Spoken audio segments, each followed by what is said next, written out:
How to start here?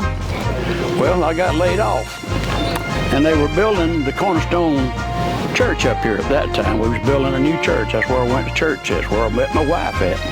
And that's 64 years ago almost. And the preacher up there said, he come to me and said, Ben, he said, Scott says, need somebody to sell up there. He said, you might go check on it.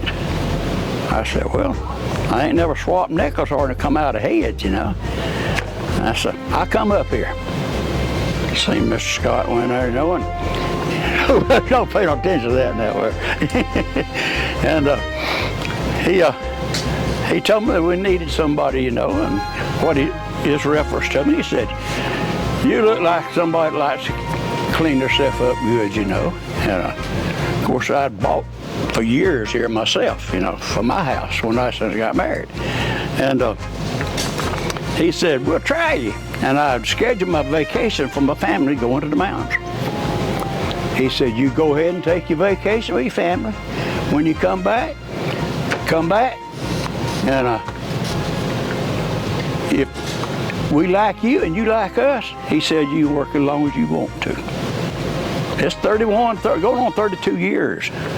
All these customers I've waited on all the years and everything, you know, they're family to me because their parents bought from it to begin with. And then when their kids grew up, they followed suit, you know. They'd bring them over here and introduce them to me. Well, of course, I already knew them. The hardest thing about working there is getting up at 5 o'clock in the morning. Greatest thing? Lord, I don't know. I love working here, and I love Mike. Mike's like a brother to me. And Mr. Scott, he was probably more like a daddy to me than my daddy was. I loved him, and every time I go by the cemetery, I think about him. Good man. Just being here, oh Lord, yes.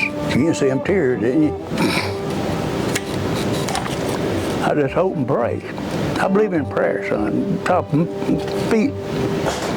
And I hope and pray the Lord to get me well enough that I can come back. That's what I think about every day. What I'll be praying for is that your wife and your daughters let you come back. Well, I'm older than they are. Don't put that on there. I would say this, and this just occurred, and I ain't gonna go no deeper with that, but I think Mike has got the best staff that I've ever seen in the 31 years I worked here.